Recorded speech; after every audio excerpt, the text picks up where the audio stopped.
Hai, selamat datang di channelnya Bu Deno. Oke, Bu Deno kali ini mau membahas masalah translasi ya.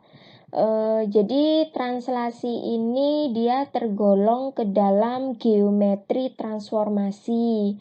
Sebelumnya kita harus mengetahui terlebih dahulu apa sih yang dimaksud dengan transformasi geometri itu. Jadi transformasi geometri itu adalah proses perubahan letak atau ukuran suatu bangun geometri. Oke, sebelum kita mempelajari bagaimana menyelesaikan soal-soal translasi, kita pelajari dulu ya konsepnya terlebih dahulu supaya kita lebih paham. Oke, Bu Deno punya kasus nih ya. Jadi saya bacakan kasusnya. Minggu lalu, Nico Sentera duduk di pojok kanan baris pertama di kelasnya. Nah, minggu ini ia berpindah ke baris ketiga, lajur keempat, yang minggu lalu ditempati oleh Ucok. Nah, Ucok sendiri berpindah ke baris kedua, lajur kedua, yang minggu lalu ditempati oleh Martina. Oke, jika deskripsi kasus ini kita gambarkan ke dalam bentuk sebuah denah, maka akan tampak seperti pada layar Anda ya, yang kotak-kotak ini. Oke, jadi di sini terlihat jelas Nico Sentera, dia yang berwarna hijau, yang saya coret hijau. Dia duduk di pojok kanan baris pertama ya. Jadi tepat di depannya guru. Oke, saya kasih keterangan terlebih dahulu ya. Jadi yang Nico Sentera di sini ini adalah baris pertama. Kemudian di sini baris kedua, yang ini adalah baris ketiga, ini urutan keempat. Oke, ini urutan kelima, ini urutan keenam. Jadi kenapa saya tulis seperti ini? Supaya nanti kalian lebih paham. Sedangkan bagian yang sebelah sini, Hendra, Ucok, Bagas, Bani, Nugi, Jerisa, ini dinamakan sebagai lajur. Lajur 1, yang di sini adalah lajur 2, yang di sini adalah lajur 3, yang di sini adalah lajur 4, yang di sini lajur 5, dan yang terakhir bertepatan dengan tempat duduknya Nico Sentera di sini adalah lajur ke-6. Oke. Jadi begini, tadi kan pada kasus yang sudah saya bacakan, Nico Sentera yang tadinya dia duduk di sini di pojok kanan baris pertama tepat di depannya guru, dia berpindah 2 lajur ke kiri. Oke, berpindah jadi bergeser ke kiri sejauh 2 langkah. 1, 2. Oke. Dan dia berpindah 2 baris ke belakang. Jadi yang tadinya dia bergeser 2 ke kiri dilanjutkan 2 baris ke belakang. 1, 2. Jadi tepat di tempat duduknya Ucok. Jadi Nico Sentera menempati tempat duduknya Ucok. Oke. Nah, saat berpindah Nico ini dia disebut sudah melakukan translasi. Oke, saya tulis di sini ya. Oke, sebentar. Pulpennya saya ganti warna hijau supaya lebih cantik. Oke. Jadi di sini Nico sudah melakukan translasi ya, atau pergeseran sejauh 2 satuan ke kiri yang dilanjutkan 2 satuan ke atas. Nah, translasi ini bisa dituliskan sebagai T sama dengan, karena dia ke kiri dulu ya, berarti dituliskan negatif 2 yang kemudian dilanjutkan 2 ke atas, berarti bisa dituliskan di sini di bawahnya. Oke. Karena dia ke kiri, maka dia dituliskan negatif 2. Seandainya dia bergeser ke kanan, maka dituliskan positif 2. Kemudian karena dia dilanjutkan bergeser ke atas sejauh 2 langkah, maka saya tuliskan di sini positif 2. Seandainya dia bergeser 2 ke bawah, maka dia dituliskan di sini negatif 2, bukan positif 2. Oke, dari sini paham ya? Oke, selanjutnya kita melihat yang posisinya ucok ya. Jadi ucok di sini dia berpindah 2 lajur ke kiri. 2 lajur ke kiri itu berarti 1, 2 ya, berpindah di sini. Yang dilanjutkan 1 baris di depannya. Di depannya berarti di bawahnya di sini. Karena di sini kan urutannya di sini baris ketiga, baris kedua di sini. Berarti antara baris 3 dan baris 2 kan baris 2 lebih di depan, bukan di belakang. Makanya di sini yang tadinya ucok itu berpindah 2 lajur ke kiri, kemudian 1 baris ke depannya, yaitu di sini di tempatnya Martina. Nah, saat berpindah, ucok juga telah melakukan translasi. Saya tuliskan di sini. Oke, ucok melakukan translasi. Oke, ya. Jadi translasi ini nama lainnya adalah pergeseran. Pergeserannya sejauh apa? Sejauh yang tadinya yaitu 2 satuan ke kiri dan 1 satuan ke bawah. Maka translasinya dapat ditulis dalam bentuk T sama dengan karena ucok berpindah ke kiri sejauh 2 maka bisa dituliskan negatif 2. Kemudian dari posisi Asep dilanjutkan ke bawah sejauh 1 langkah, berarti negatif 1. Kalau seandainya dari posisinya Asep dia bergeser ke atas, maka di sini adalah positif 1. Jadi diingat-ingat ya, saya tulis saja di sini.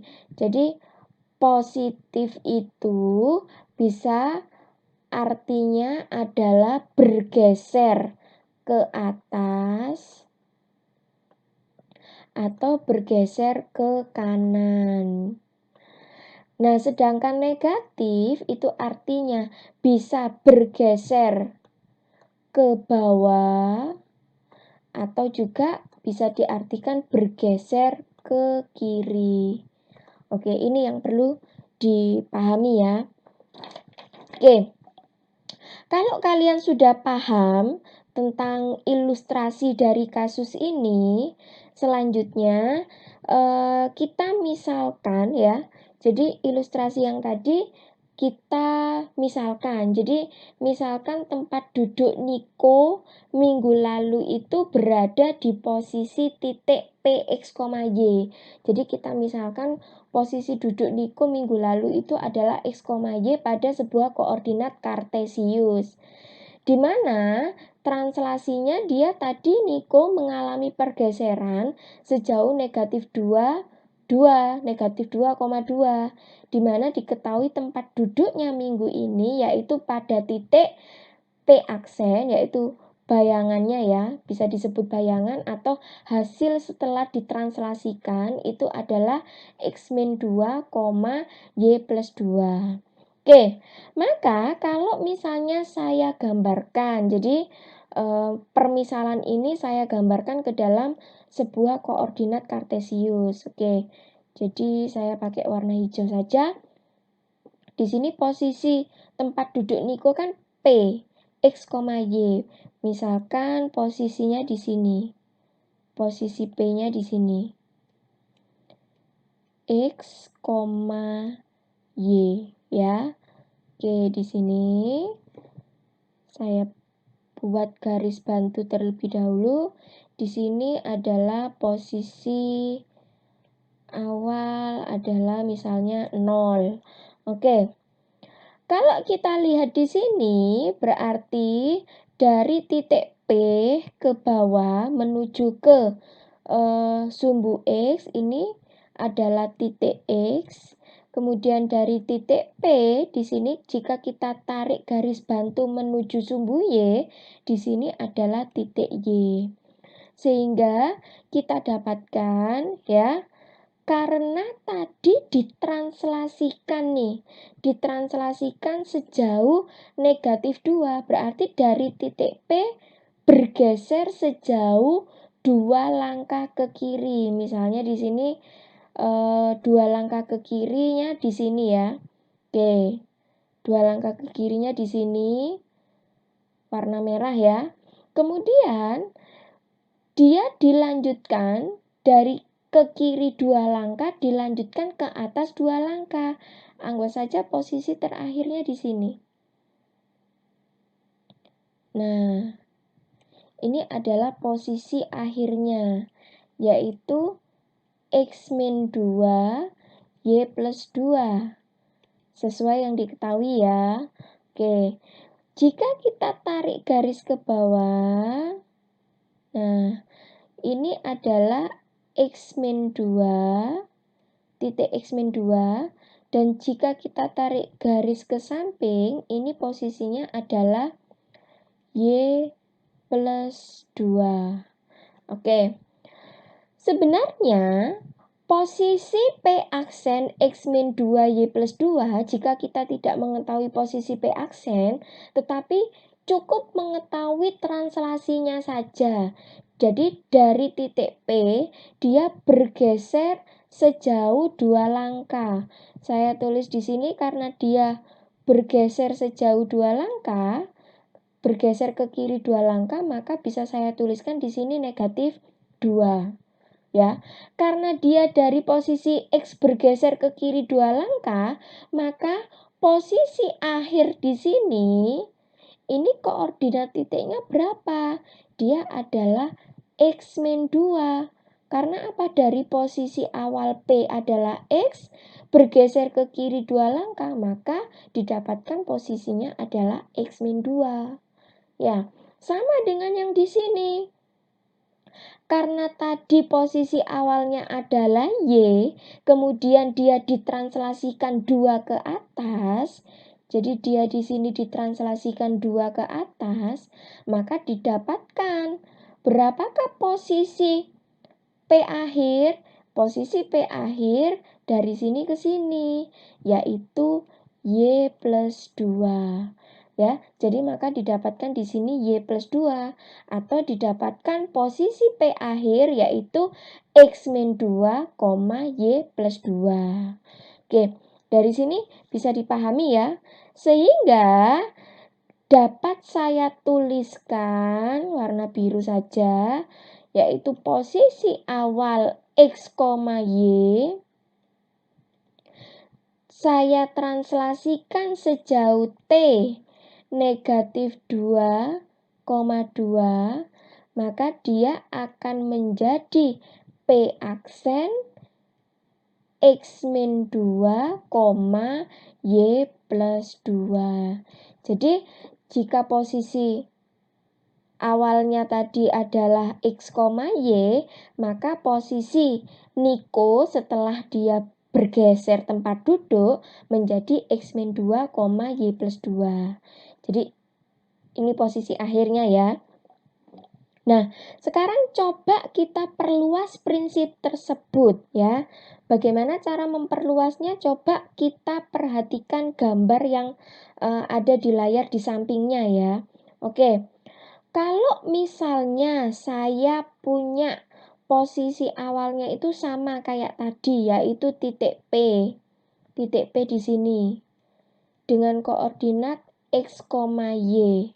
Ya, kalau saya tarik garis ke bawah, ini adalah X. Kalau saya tarik garis P menuju ke sumbu Y, ini adalah titik Y. Sehingga koordinat titik P adalah X, Y. Nah, kemudian posisi titik P ini dia digeser ke kanan sejauh A. Oke, saya ganti warna merah. Jadi posisi titik P ini digeser ke kanan ya, sejauh A. Oke, digeser ke kanan sejauh A. Kemudian saya tuliskan di sini dulu, dia digeser ke kanan sejauh A. Oke, kemudian setelah dia digeser ke kanan sejauh A, dia dilanjutkan ke atas sejauh B. Oke, saya tuliskan di sini garis putus-putus, digeser ke atas sejauh B.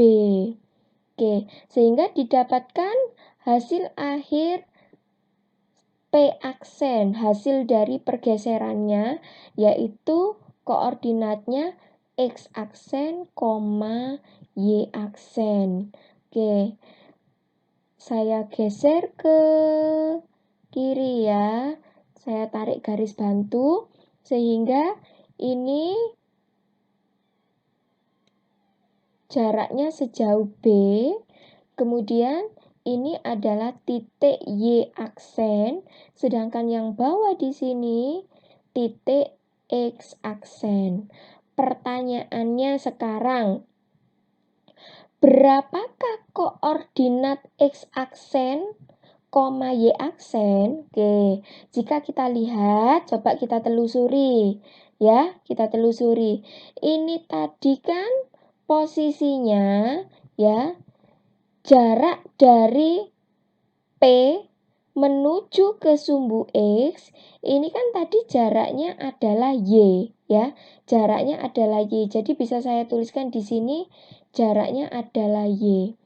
Sehingga dari titik P aksen menuju ke sumbu X sampai bawah, ini jaraknya penjumlahan dari Y ditambah B. Saya tuliskan di sini, Y ditambah B. Oke, sekarang kita lihat yang satunya. Jarak antara posisi awal di sini ke titik X di sini, tentu saja jaraknya adalah X. Maka kalau kita ingin mencari posisi O di sini, pusat posisi O, yaitu posisi awal, menuju ke posisi P aksen di sini, maka jaraknya keseluruhan, jika ini adalah dari posisi O ke titik X adalah jaraknya X, kemudian dari titik X menuju ke X aksen jaraknya adalah A, sehingga dari titik O ke X aksen yaitu jaraknya penjumlahan dari X dengan A, yaitu X plus A. Maka koordinat dari P aksen yaitu posisi P setelah mengalami pergeseran bisa didapatkan dari X plus A, Y plus B. Atau bisa saya tuliskan dalam bentuk P yang tadinya posisinya adalah X, Y. Setelah saya translasikan sejauh A, B, maka posisinya menjadi P aksen X plus A, Y plus B. Oke, dari sini paham ya? Nah, sekarang bagaimana jika bayangan P aksen di sini, ya, jadi bayangan P aksen tadi kita translasikan lagi pada T2 sejauh L, M. Jadi P aksen yang posisinya di sini kita geser lagi sejauh L, M. Oke, saya buat warnanya paling enaknya warna apa? Warna orange. Oke, saya buat warna orange. Jadi dari posisi P aksen ini kita geser lagi sejauh L. Oke. Jadi kita geser di sini sejauh L. Saya tuliskan daripada di sini tulisannya tumpuk ya, saya tulis di sini aja. Jadi digeser sejauh L. Oke. Dimana tadi ini kan jaraknya adalah sebesar Y plus B. Oke. Setelah dia digeser ke kanan sejauh L, kemudian dia digeser ke atas sejauh M. Nah, oke, dia digeser ke atas sejauh M. Sehingga didapatkan posisi akhir P2 aksennya adalah X2 aksen, Y2 aksen. Dari titik P2 aksen, jika saya tarik garis bantu ke sumbu Y, maka bentuknya menjadi seperti ini ya. Jadi di sini dia jaraknya adalah M. Oke. Maka kalau kita ingin mengetahui posisi X2 aksen dan Y2 aksen, itu titiknya berapa ya? Kita bisa menjumlahkan dari posisi pusat, yaitu titik O, ke posisi akhir di sini. Di sini posisinya adalah X2 aksen, maka koordinatnya berapa? Bisa saya jumlahkan dari awal sampai akhir di sini. Jadi kalau dari posisi O sampai X aksen di sini kan X plus A. Berarti kalau dari posisi O sampai sini ya berarti tinggal ditambahkan menjadi X plus A ditambah sisanya di sini. Jarak sisanya kan L. Oke. Sama dengan yang di sini.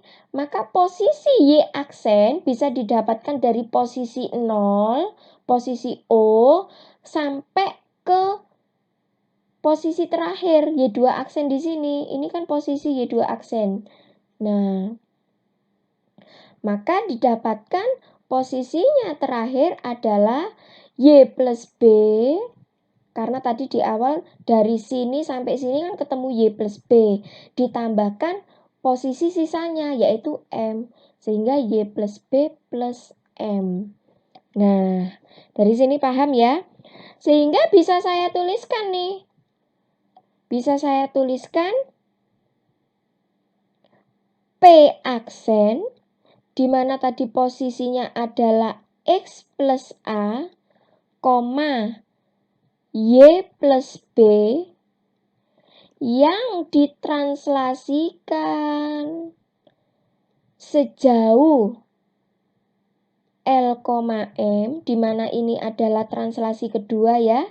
Yang pertama ini adalah translasi pertama ya, sehingga hasil akhirnya menjadi P2 aksen. Maka koordinatnya adalah ini, X plus A plus L, Y plus B plus M. Nah, ini tadi disebut sebagai komposisi translasi. Di mana apa?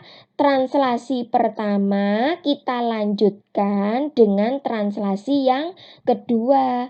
Sehingga ini bisa dituliskan dalam bentuk T2 bundaran T1. Cara membacanya dari belakang ya, dari belakang sini. T1 yang ditranslasikan ke T2. Oke, dari sini paham ya. Semoga ilustrasi tadi saya pemahaman konsep pakai gambar tadi semoga bisa dipahami. Nah, selanjutnya langsung saja kita ke contoh soal kalau tadi sudah mengerti. Jadi saya bacakan contoh soal yang pertama. Translasi T1 yaitu P, H memetakan titik A 1,2 ke titik A aksen 4,6. Jadi posisi awalnya nih A yaitu dengan koordinat 1,2. Setelah ditranslasikan sejauh P, H, maka hasil akhirnya adalah 4,6 posisi akhirnya. Nah, kamu disuruh menentukan translasinya. P, H itu sebenarnya dia ditranslasikan sejauh berapa sih gitu ya. Kemudian pertanyaan yang kedua, tentukan bayangan segitiga ABC dengan titik sudut A posisinya adalah 1,2, B posisinya adalah 3,4, dan C posisinya adalah negatif 5,6 oleh translasi tersebut. Tersebut itu siapa? Oleh translasi yang tadinya sudah kamu temukan di poin A. Selanjutnya pertanyaan yang C, jika segitiga yang kalian peroleh pada jawaban B itu ditranslasikan lagi, ya berarti ini komposisi translasi ya, dengan T2-nya itu sejauh negatif 1, negatif 1, maka tentukanlah bayangannya. Oke, kita jawab pertanyaan yang A terlebih dahulu. Titik A 1,2 yang ditranslasikan sejauh P, H, hasilnya adalah A aksen dengan titik koordinat dengan sesuai rumus ya. Rumusnya itu kan 1 ditambah P. 1 ditambah P. Rumusnya dari mana, Bu? Dari slide yang sebelumnya tadi. Koma 2 di sini kita tambahkan dengan H di sini. 2 ditambah H. Oke. Di mana A aksennya tadi hasilnya adalah 4,6. Dari mana 4,6? Dari soal di sini. Nah, sehingga hal ini ekuivalen 1 ditambah P itu nilainya adalah 4 dan 2 ditambah H nilainya adalah 6. Bisa saya tuliskan di sini 1 ditambah P nilainya adalah 4. Kemudian yang satunya lagi 2 ditambah H nilainya adalah 6. Oke. Sehingga didapatkan nilai P-nya adalah 4 dikurangi 1 adalah 3 dan didapatkan nilai H-nya di sini 6, kita kurangi 2 adalah 4. Jadi translasinya adalah P, H yaitu berapa? 3,4. Ketemu ya? Sekarang pertanyaan yang B. Pertanyaan yang B, kita disuruh menentukan bayangan dari masing-masing titik sudut A, B, dan C dengan translasi sejauh 3,4. Oke, kita cari titik A terlebih dahulu, di mana koordinatnya adalah 1,2, posisi awalnya kita translasikan sejauh 3,4, maka A aksennya adalah 1 di sini kita tambahkan dengan 3. X kita tambahkan dengan A, yaitu 1 ditambah 3 adalah 4, koma selanjutnya Y kita tambahkan dengan B di sini, 2 kita tambahkan 4 adalah 6. Selesai. Selanjutnya posisi yang titik B, di mana posisi awalnya adalah 3,4. Kita translasikan sejauh 3,4. Maka hasil akhirnya adalah posisi akhir dari titik B setelah ditranslasikan. Kita hitung saja, 3 di sini kita tambahkan 3 di sini, yaitu 6. Oke, 4 di sini kita tambahkan 4 di sini, yaitu 8. Selanjutnya yang posisi titik C, yaitu negatif 5,6. Kita translasikan sejauh T 3,4.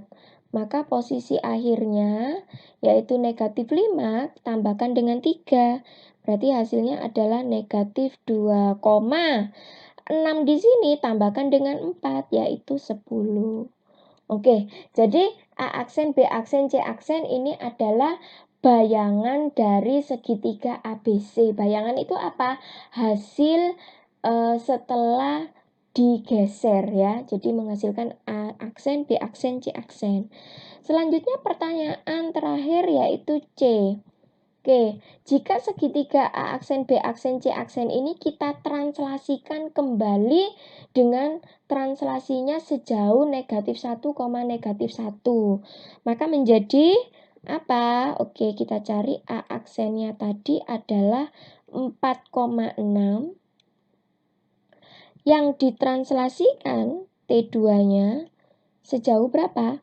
Negatif 1, negatif 1. Menjadi A 2 aksen 4 ditambahkan negatif 1 berapa? 3. koma 6 ditambah negatif 1 berarti 6 dikurangi 1 adalah 5. Oke, begitu ya, gampang ya. Oke, selanjutnya kita cari yang posisi B aksen. Di mana posisinya tadi adalah ketemu ini 6,8. Kita tuliskan di sini 6,8 yang ditranslasikan kembali T2 sejauh negatif 1, negatif 1. Sehingga didapatkan B2 aksen adalah 6. Kita tambahkan negatif 1 berarti 6 dikurangi 1 adalah 5. Dan 8 dikurangi 1 adalah 7. Terakhir adalah posisi C aksen dengan koordinat negatif 2, 10. Yang ditranslasikan sejauh negatif 1, negatif 1. Maka posisi C 2 aksennya menjadi negatif 2 dikurangi 1 adalah negatif 3. 10 dikurangi 1 adalah 9. Oke, dari sini gampang ya, semoga bisa dimengerti. Oke, selanjutnya saya beri contoh soal yang terakhir ya. Tentukan bayangan lingkaran di mana lingkarannya itu posisinya adalah X-3 kuadrat ditambah Y plus 1 kuadrat sama dengan 4. Jika dia ditranslasikan sejauh negatif 5,2. Oke, pertama-tama bagaimana Bu cara menyelesaikannya kalau ada soal seperti ini? Seperti ini ya. Oke, jadi pertama-tama ambil sebarang titik. Karena kita kan nggak tahu titiknya, jadi kita misalkan dia sebarang titik. Tapi sebarang titiknya jangan pakai angka, kita misalkan saja pakai variabel A, B. Ya, pada lingkaran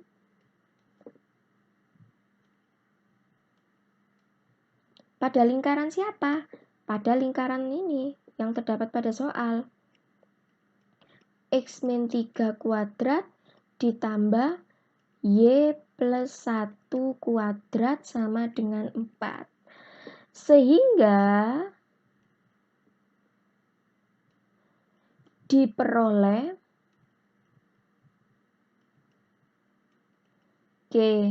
karena tadi posisi titiknya kita permisalkan A, B pada lingkaran ini, sehingga posisi X ini tadi kita ganti menjadi A. Menjadi A-3 kuadrat ditambah B plus 1 kuadrat sama dengan 4. Oke, selanjutnya tahap selanjutnya apa yang harus kita lakukan? Nah, translasikan titik P yang ada di sini, saya tulis. Translasikan titik P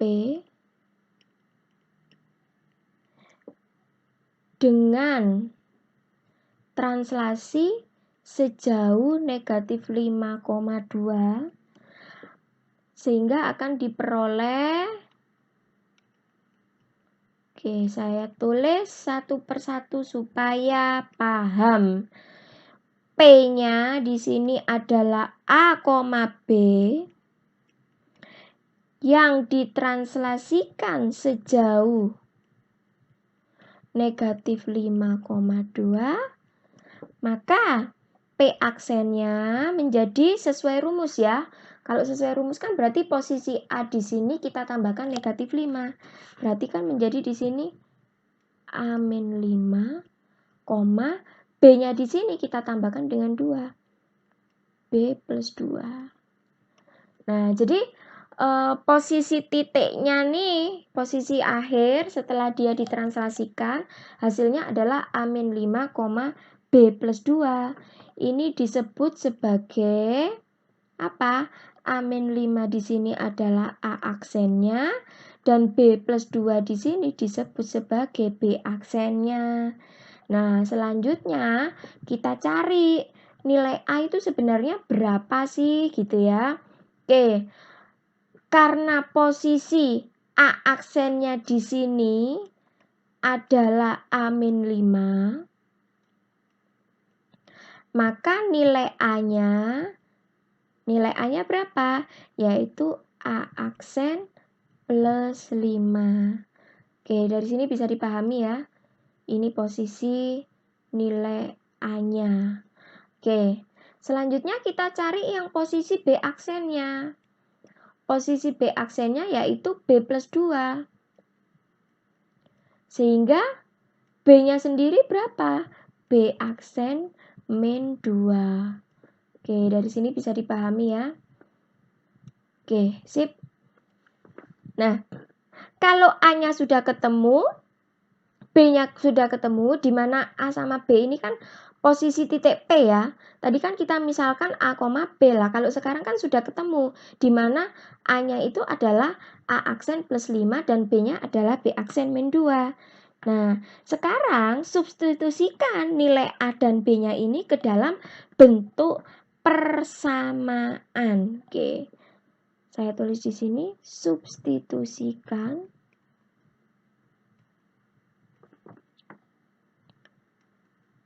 nilai A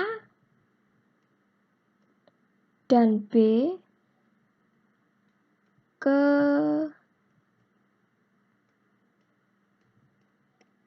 persamaan ya.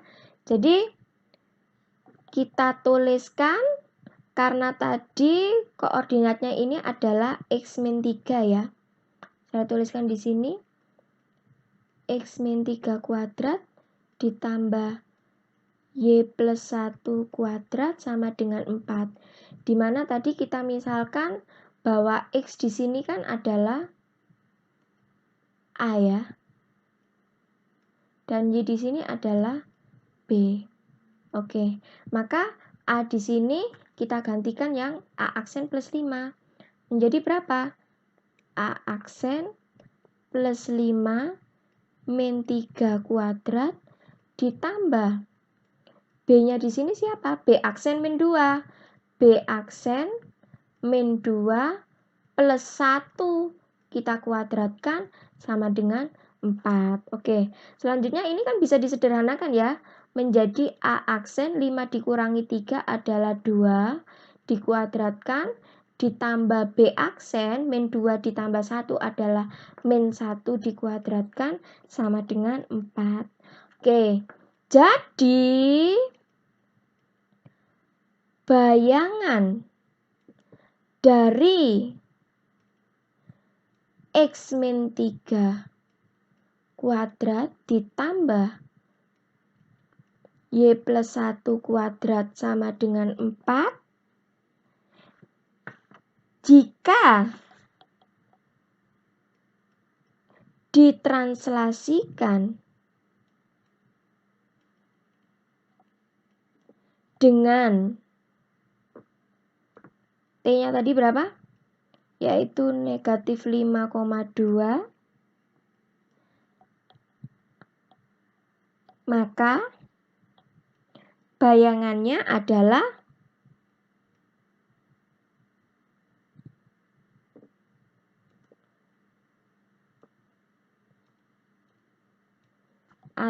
berapa? Yaitu ini tadi kita tulis A aksen plus 2 kuadrat ditambah B aksen min 1 kuadrat sama dengan 4.